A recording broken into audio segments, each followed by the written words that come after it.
Sociologists talk about symbolic culture, which refers to the symbols that a culture uses. We use a broad variety of ways to communicate, including language and gestures. We use language to convey messages and meaning between ourselves, and without a shared language, it can be very difficult to communicate. Symbolic culture also includes values, norms, sanctions, folkways, mores, and taboos. We'll discuss those more at length in just a moment. Gestures are one way of communicating without words. We wave to each other on the street, hold out our hands in greeting, or if we're not feeling kind, perhaps show a certain finger to others to show our displeasure. Gestures are not socially universal, meaning that the same gesture in different societies can have different meanings. We shush people or tell them things are A-okay. So is it true that there are actually no universal gestures? There's some disagreement on this point. Some anthropologists claim that no gesture is universal. They point out that even nodding the head up and down to indicate yes is not universal. In an area of Turkey, nodding the head up and down means no. However, ethologists who study the biological basis of behaviors claim that expressions of anger, pouting, fear, and sadness are all built into our biological makeup and are universal. However, some claim that these are emotional states and not actually gestures. Your text author illustrates this with his story about how he used the height of his hand to indicate the height of a child. What he did not know was that the hand gesture he used was used in that society to convey that something was a plant. And of course, the people he was talking to got a laugh at him referring to the child as a plant.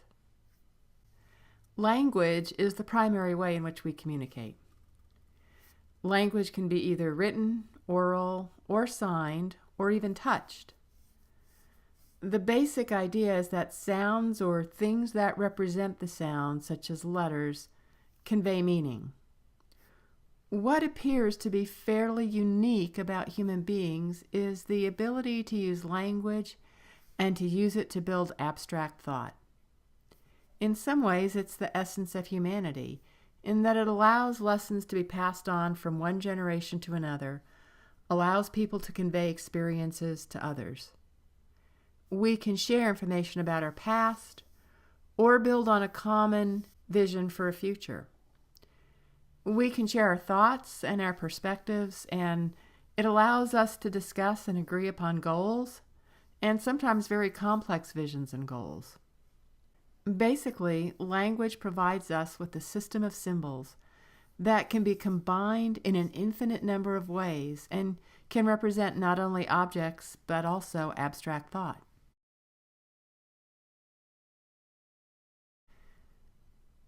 In the 1930s, two anthropologists, Sapir and Hopf, found that the Hopi Indians had no way of distinguishing in their language between past, present, and future.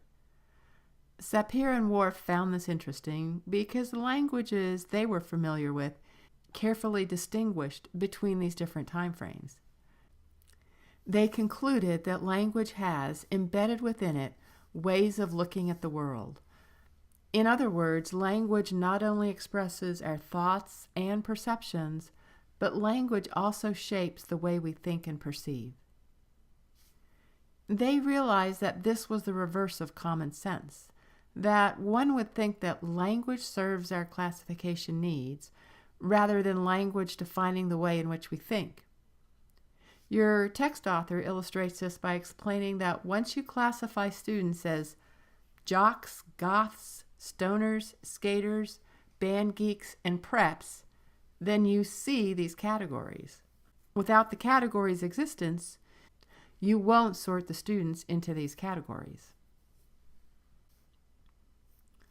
All cultures create a set of values for people to live by, though those values can certainly differ from one culture to another. Values underline our preferences, guide our choices, and indicate what we hold worthwhile in life. Social expectations are set by norms, which are expectations of the right behavior. Society reinforces those norms by imposing sanctions, either expressions of approval given to people for following norms or expressions of disapproval for violating them.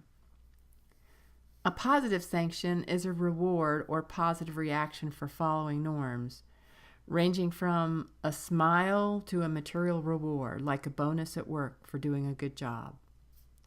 A negative sanction is an expression of disapproval for breaking a norm, ranging from a mild informal reaction such as a frown to a formal reaction such as a fine or a prison sentence. Sometimes our world allows for exemption from the norms, what are called moral holidays, when we are allowed to break the norms.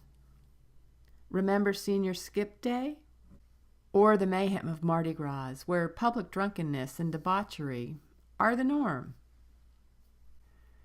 Folkways are similar to norms, as they are social expectations, but they tend to be more loosely enforced. Things like opening doors or passing someone on the wrong side of the sidewalk.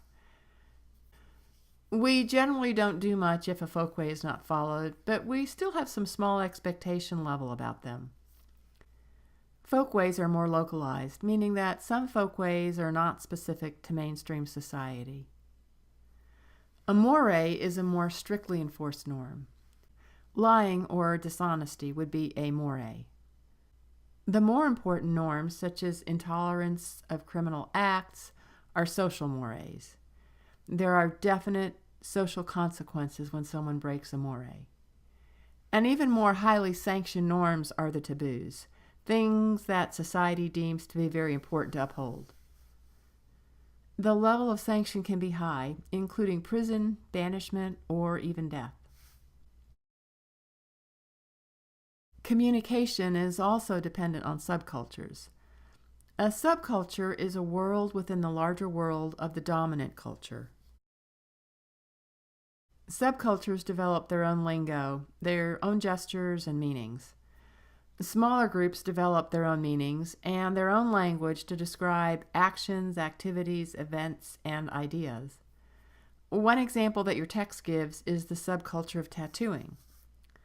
Decades ago, it was on the fringes of society, mostly seamen, circus folk, prison inmates, and biker groups. Now it's part of mainstream society and popular and intriguing enough to warrant television shows dedicated to showcasing the art. Countercultures, on the other hand, refers to groups whose values and norms place them at odds with the dominant culture.